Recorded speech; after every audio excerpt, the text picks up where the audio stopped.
روشنی کے سفر کے نئے بلاگ میں آپ اپنے میزبان آفتاب احمد خانزادہ کے ساتھ ہیں۔ آج ہم سب ایک ایسے سماج میں زندہ ہیں جہاں سانس لینا بھی دوبر ہو چکا ہے۔ ایک ایسا سماج جہاں گٹھن کا یہ عالم ہے کہ انسان کو ہر سانس میں وحشت محسوس ہوتی ہے۔ چاروں طرف جہالت، چاروں طرف ہر قسم کی وحشت، انتہا سے زیادہ بے حسی، انتہا سے زیادہ بے بسی، انتہا سے زیادہ مذہبی جنونیت اور ہر قسم کی وہ ضلالتیں جو کسی زمانے میں دنیا بھر کے سماجوں میں پائی جاتی تھیں، آج ان تمام ضلالتوں کا ہمیں سامنا کرنا پڑ رہا ہے، اور اس ساری چیزوں کی ذمہ داری عام انسان پر نہیں بلکہ ہمارے حکمرانوں اور ملک کی اشرافیہ پر ہے، جنہوں نے کرپشن، لوٹ مار، اپنے ذاتی مفادات، اپنے اقتدار کو طول دینے، تا حیات حکمرانی کے خواب دیکھنے اور دنیا بھر کے تمام ملکوں میں اپنے گھر بنانے اور دنیا بھر کی تمام بینکوں میں اپنے خزانے جمع کرنے کا شوق ہے۔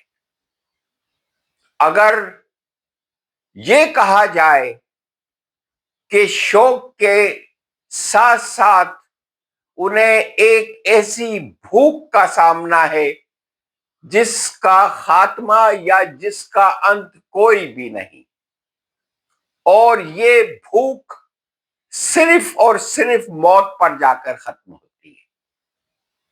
گھٹن زدہ سماج میں جینا دراصل زندہ رہنے اور زندہ دکھائی دینے کے درمیان فرق کو سمجھنے کا نام ہے۔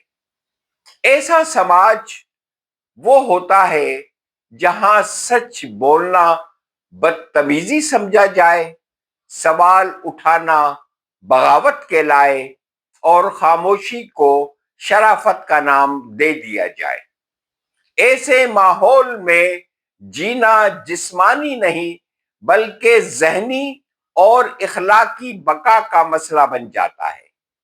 عظیم فلسفی سقراط نے کہا تھا، غیر جانچی ہوئی زندگی جینے کے قابل نہیں، مگر گٹھن زدہ سماج میں انسان کو جانچنے کا موقع ہی نہیں ملتا اور نہ ہی سماج اسے دیتا ہے۔ وہ سوال سے ڈرتا ہے کیونکہ سوال طاقت کے ایوانوں میں دراڑ ڈال دیتا ہے۔ ایسے میں جینے کا پہلا اصول یہ ہے کہ انسان اپنے باطن کو زندہ رکھے، کیونکہ جب سماج دم گھوٹتا ہے تو سب سے پہلے فکر مرنے لگتی ہے۔ اپنی سوچ کو کبھی مرنے نہ دینا، خاموشی مزاحمت کی سب سے طاقتور شکل ہے۔ عظیم یونانی فلسفی ایپیکٹیٹس کے مطابق انسان کی آزادی باہر نہیں بلکہ اس کے رد عمل میں ہوتی ہے۔ تم اس کا سب کچھ چھین سکتے ہو مگر یہ اختیار نہیں کہ میں کیسے سوچوں گا۔ گھٹن زدہ سماج میں یہی اندرونی آزادی انسان کا آخری قلعہ ہوتی ہے۔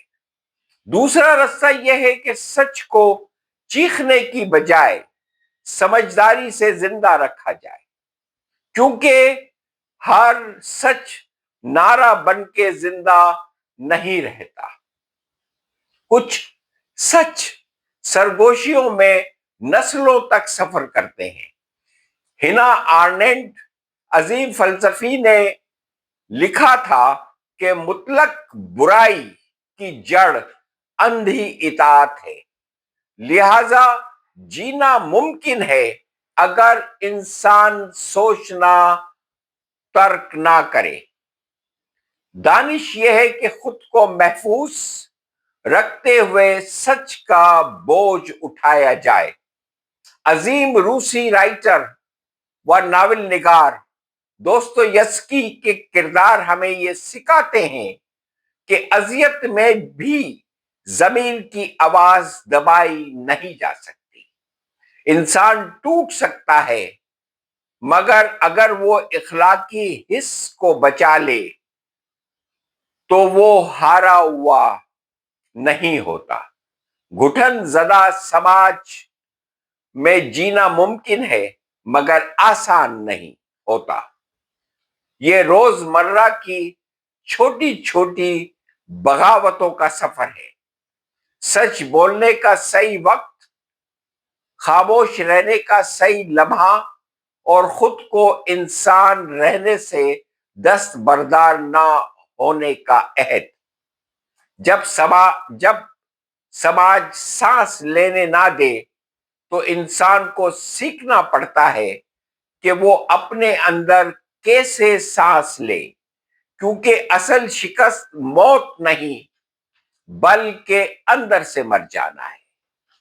یہ تو ہوئی ایک بات۔ دوسری اور آخری بات یہ ہے کہ جو اس گھٹن زدہ سماج کے ذمہ دار ہیں، اگر وہ یہ سمجھتے ہیں کہ وہ اس سماج کو اس طرح اسی حالت میں ہمیشہ برقرار رکھ سکیں گے تو ان سے بڑا بے وقوف، ان سے بڑا جاہل دنیا میں کوئی نہیں ہے۔ ان قریب وہ دیکھ لیں گے کہ یہ سماج اپنی زنجیریں کس طرح توڑتا ہے اور وہ کس طرح سے اس ملک سے در بدر ہوتے ہیں۔ خدا حافظ۔